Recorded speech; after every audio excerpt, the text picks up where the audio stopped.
I spent 6 years waiting for this exact moment. 6 years planning, preparing, positioning myself. And when it finally came, it was even better than I imagined. Let me back up because you need the full picture to understand why I'm not opening my door right now. Why I'm sitting here listening to them pound and sob, and why every single second of this is absolutely worth it. I'm 32 years old.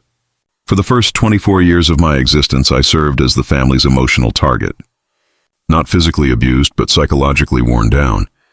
My father, Michael, never hid his disappointment in me. My mother, Phyllis, would exhale heavily whenever I entered a room. My sister, Brooke, regarded me as something unpleasant she'd stepped in. My brother, Knox, simply mimicked their behavior because independent thought wasn't his strong suit. The irony is, I wasn't a problem child. I maintained reasonable grades, avoided trouble, helped with household tasks. But my efforts meant nothing because I wasn't Brooke or Knox. Brooke held the golden child status, incapable of wrongdoing in their eyes. Knox received coddling as the youngest. Me? I merely existed, occupying space they wished someone worthier filled. Family meals became comparison tournaments. Brooke received another promotion. Why couldn't I show her ambition? Knox joined a recreational sports team. Why wasn't I as social and athletic? I brought home a B. Why not an A like Brooke's consistent record? I made a friend. Why couldn't I be as popular as Knox? The criticism never ceased. Every action of mine underwent measurement against them and came up short. At 18, I relocated 3 states away for college. Best choice I ever made. I juggled 2 jobs, secured loans, worked relentlessly, and built a life for myself. I entered software development, climbed the ranks, eventually freelanced for major clients. By 26, my income hit 6 figures. By 28, I purchased my first investment property. By 30, I owned 3. Throughout this time, my family barely registered my existence. I'd receive obligatory holiday messages, occasional phone calls where mother spent 5 minutes asking about me, and 50 discussing Brooke's latest achievement or Knox's newest relationship. I attended one family event at 27, and father introduced me to his golf friends as his nephew. His nephew. I left 20 minutes later and never returned, but here's the crucial part. I never stopped monitoring them. I tracked Brooke through anonymous social media accounts. I maintained contact with one gossip-loving cousin. I knew their every move, every decision, and I observed and bided my time. 8 months ago, my cousin informed me that my parents were selling their house, the large family home they'd occupied for 35 years. They were downsizing, she explained, moving somewhere smaller and more manageable as they aged. Brooke and Knox were assisting with the search. I investigated further. They'd made questionable financial choices over the years. Nothing criminal, just foolish. Excessive spending, insufficient saving. Father had retired 2 years prior, and his pension fell short of expectations. Mother never worked. They'd lived beyond their means for years. And reality finally caught up. They needed to sell the house to eliminate debts and find affordable rental housing until they stabilized. Financially, somewhere nice enough to maintain. Appearances before friends and neighbors. That's when I discovered the listing. A charming little house in a respectable neighborhood about 20 minutes from their current location. 3 bedrooms, 2 bathrooms, updated kitchen, available for rent. The price fell precisely within their budget range. I purchased it that week. Cash transaction. Closed in 10 days. The seller was delighted. I processed everything through an LLC I'd established years earlier for my other properties. Different name, no personal connection. Then I had my property manager list it for rent at exactly the price I knew they could manage. My cousin told me they'd submitted an application 3 weeks ago. She was thrilled for them. Such a lovely place, such reasonable terms.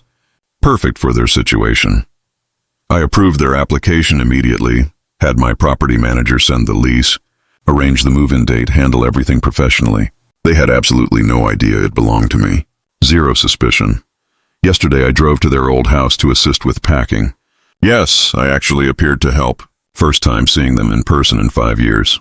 Mother opened the door and did this strange double take, like she couldn't immediately identify me. Father merely grunted and returned to sealing boxes. Brooke rolled her eyes.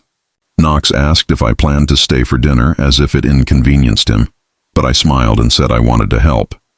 Wanted to support this major transition. They seemed surprised but didn't question it. I spent the morning packing kitchen items, wrapping dishes, organizing everything meticulously, being helpful, being pleasant. Around midday, I went to retrieve more boxes from the garage. Walking back through the hallway, I heard them in the kitchen. The door was partially open, but I could distinguish every word clearly. Father's voice came first. That pathetic excuse for a son thinks we'll actually miss him. Finally, freedom from his constant failures. I stopped moving, just stood there holding the boxes. Brooke laughed. You know he'll probably beg for the address of the new place, like some lost puppy. God, he's so desperate for our approval even now. Mother contributed next. 30 years of embarrassment. Every friend I have questioned why we didn't cut him off sooner. I encountered Patricia at the grocery store last week, and she had the audacity to ask if Jensen ever accomplished anything. I didn't even know how to respond. Knox added his input. Remember when he actually thought we'd visit him? Called about 3 years back asking if we wanted to see his apartment, as if we'd waste fuel on that loser. Father again. I already informed the guys at the club he's not really ours, just some charity case we're finally dumping. Created some story about him being Phyllis's nephew we took in. Mother agreed. Best decision we ever made. This move, we should have cut him off years ago.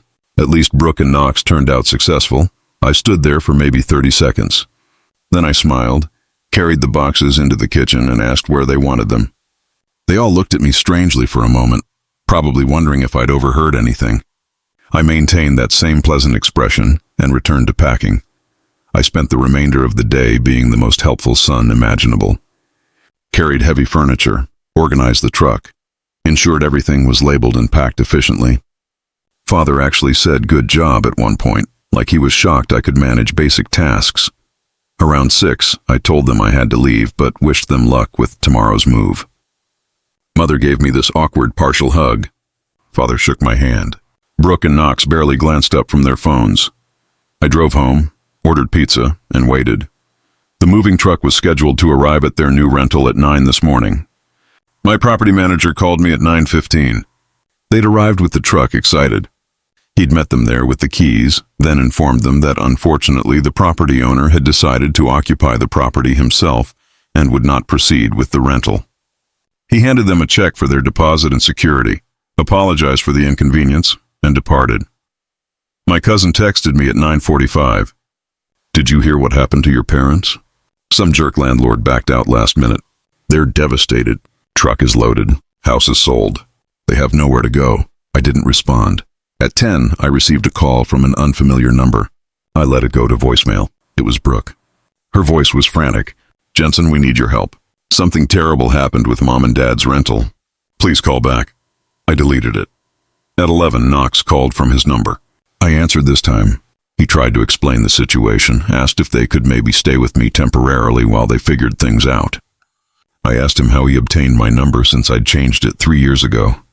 He admitted Brooke had found me on social media and gotten it from my profile. I told him sorry, but my place wasn't suitable for guests. He started getting angry, saying family helps family. I said that was interesting coming from him and hung up. At noon, Father called. I didn't even know he had my number. Must have gotten it from Knox. He didn't ask for help. He demanded it. Said I owed them after everything they'd done for me. Said it was my responsibility as their son to step up in a crisis. I asked him what exactly they'd done for me. He started listing things: roof over my head, food, clothes, basic parenting requirements. I thanked him for meeting the legal minimum standard for not having me removed by child services and ended the call. At 2, Mother called crying. Actually crying. Said they had nowhere to go. All their furniture was in the truck. They'd already closed on the house sale. She begged. She actually used the word please. I told her I was sure they'd figure something out. They were resourceful people. She asked what that was supposed to mean. I said nothing, just that I had faith in them. She started sobbing harder. At 4, Brooke showed up at my house. I watched her through the window, pacing on my porch, knocking, ringing the bell. I sat on my couch drinking coffee until she finally left.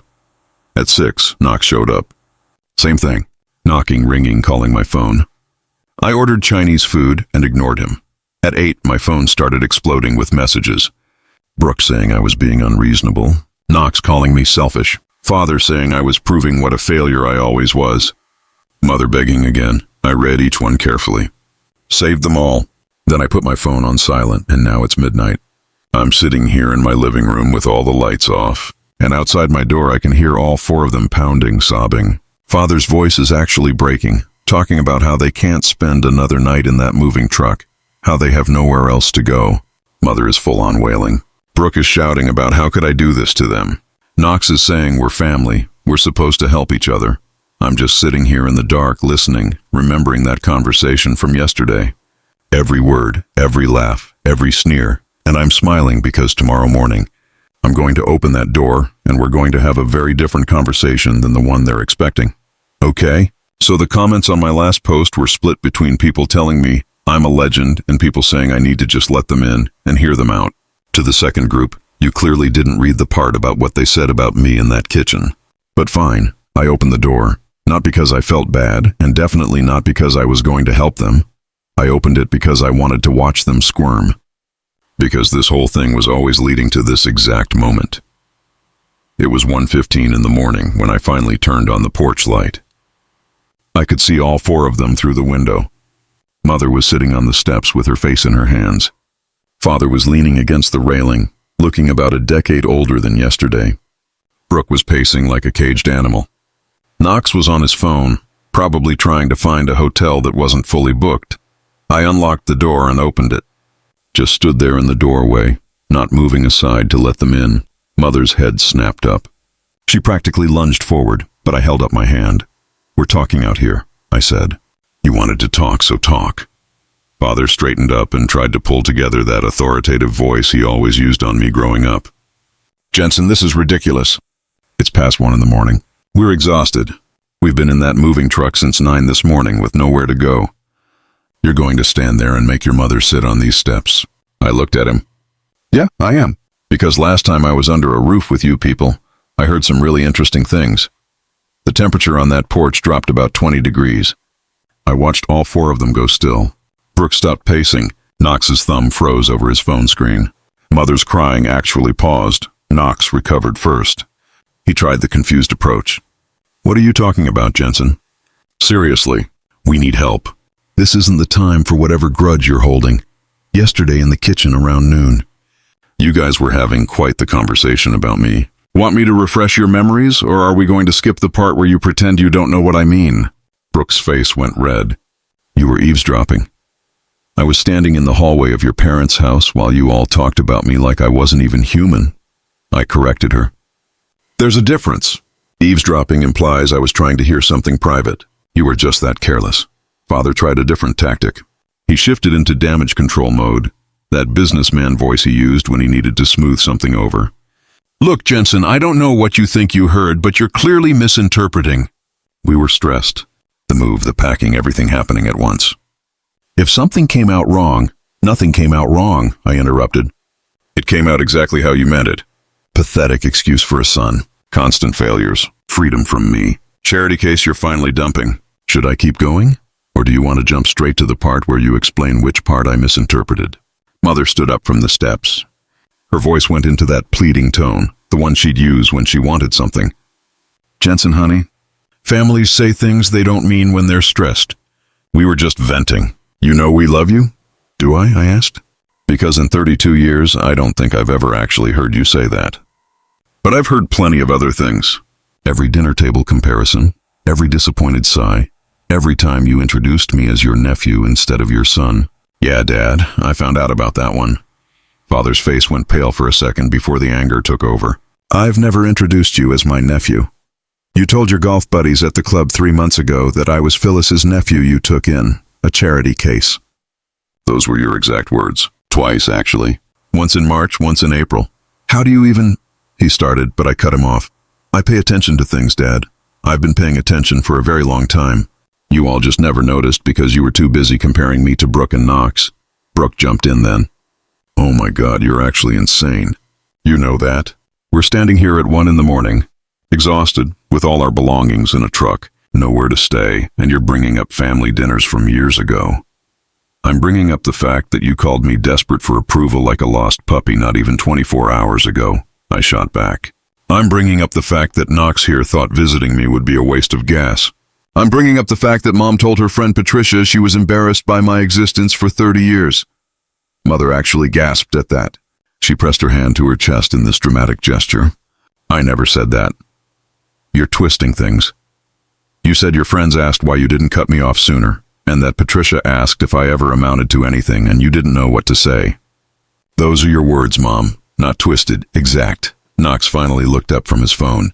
His voice got defensive. Okay, fine. Maybe we said some stuff. We were stressed. We were tired. We were talking privately. You weren't supposed to hear it. But seriously, you're going to hold that against us now? When we actually need help? The audacity of that statement actually made me laugh. You're right, I said. I wasn't supposed to hear it. That's what makes it true. That's what you really think when you're being honest with each other. Not the fake stuff you say to my face.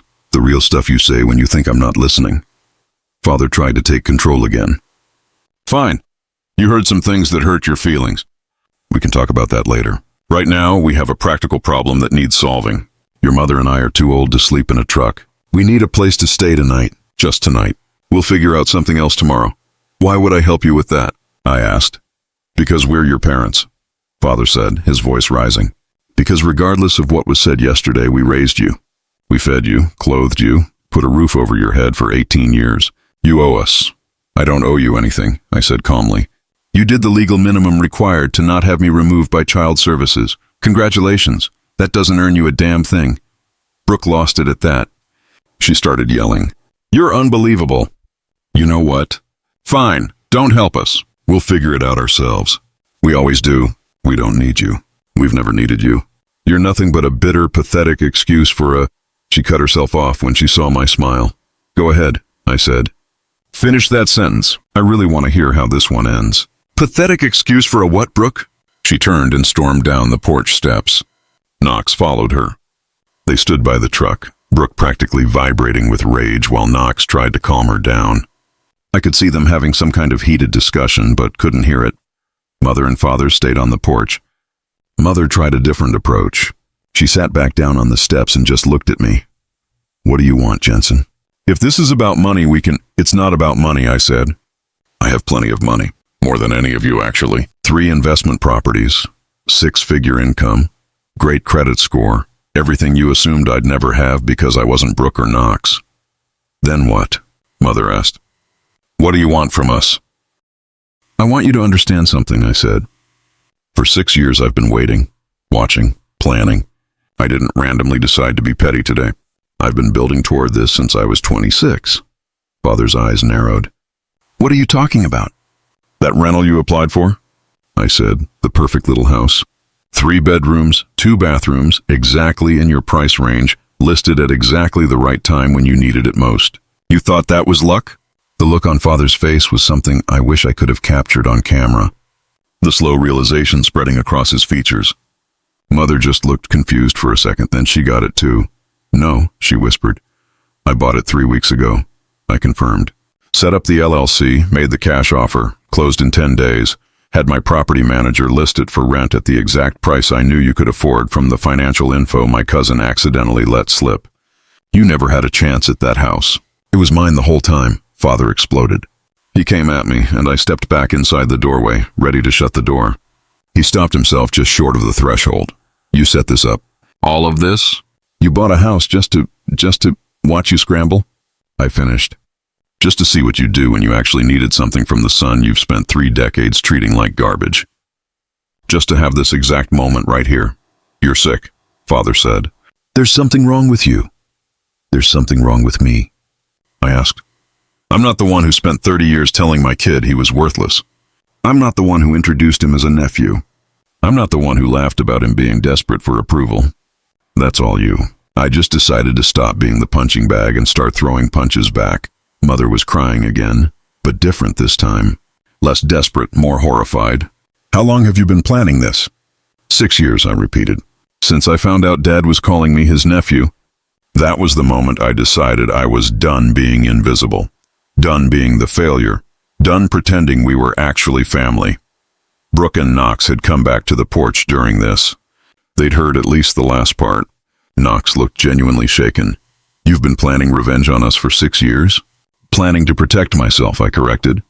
You all made it very clear I wasn't worth your time or respect, so I made sure that when you eventually needed me, I'd be in a position to return the favor.